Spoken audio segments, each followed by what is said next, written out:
1000 കോടിയുടെ തട്ടിപ്പാണ് സംസ്ഥാനത്തിന്റെ വിവിധ ഭാഗങ്ങളിൽ നാഷണൽ NGO കോൺഫെഡറേഷന്റെ നേതൃത്വത്തിൽ നടന്നത്. മലപ്പുറം പെരിന്തൽമണ്ണയിൽ നടന്ന തട്ടിപ്പിന് കൂട്ടുനിന്നത് നജീബ് കാന്തപുരം MLA ആണെന്ന് ഡോക്ടർ പി സരിൻ ആരോപിച്ചു.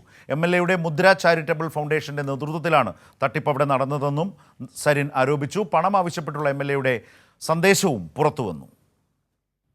പകുതി വിലക്ക് ഇരുചക്ര വാഹനവും ലാപ്ടോപ്പും അടക്കമുള്ള തട്ടിപ്പിൽ നജീബ് കാന്തപുരം MLAക്കെതിരെ ഗുരുതര ആരോപണവുമായി ഡോക്ടർ പി സരിൻ.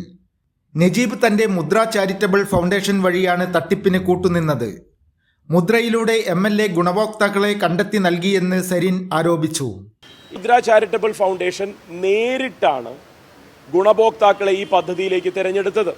ഇവിടുത്തെ ഒരു ജനപ്രതിനിധി നേരിട്ട് ഗുണഭോക്താക്കളെ തിരഞ്ഞെടുക്കാൻ ഈ പദ്ധതി പ്രകാരം പകുതി വിലയ്ക്ക് ഇരുചക്ര വാഹനങ്ങളും മറ്റ് കാര്യങ്ങളും നൽകുന്നതിന് വേണ്ടിയിട്ടുള്ള പരസ്യത്തിൻ്റെ ഭാഗമായിട്ടുള്ള കാര്യങ്ങൾക്ക് ഇറങ്ങി പുറപ്പെട്ടത് അദ്ദേഹത്തിൻ്റെ നേതൃത്വത്തിലുള്ള ഈ ഫൗണ്ടേഷനാണ് ഗുണഭോക്താക്കളെ തിരഞ്ഞെടുത്ത് നാഷണൽ NGO കോൺഫെഡറേഷൻസ് എന്ന് പറയുന്ന തട്ടിപ്പ് സംഘടനയ്ക്ക് കൈമാറിയത് എന്നുള്ളതാണ് ഇദ്ദേഹത്തിൻ്റെ പങ്ക് നേരിട്ട് ഈ തട്ടിപ്പിലുണ്ട് എന്ന് പറയുന്നതിനുള്ള ഏറ്റവും പ്രധാനപ്പെട്ട കാരണം.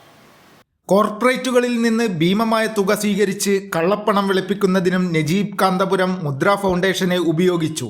മുദ്ര ചാരിറ്റബിൾ ഫൗണ്ടേഷനിൽ പണം നിക്ഷേപിക്കുവാൻ നജീബ് കാന്തപുരം നിർദ്ദേശിക്കുന്ന വീഡിയോ പുറത്തുവന്നു. നമുക്കൊരുപാട് കാര്യങ്ങൾ ജനങ്ങൾക്ക് വേണ്ടി ചെയ്യാൻ സാധിക്കും.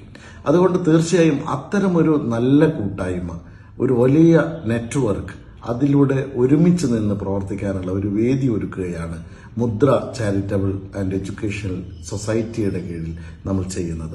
എന്നാൽ സരിൻ ഉന്നയിച്ച ആരോപണങ്ങൾക്ക് ഇതുവരെ MLA മറുപടി പറഞ്ഞിട്ടില്ല. MLAക്കെതിരെ വലിയ പ്രതിഷേധമാണ് ഉയരുന്നത്.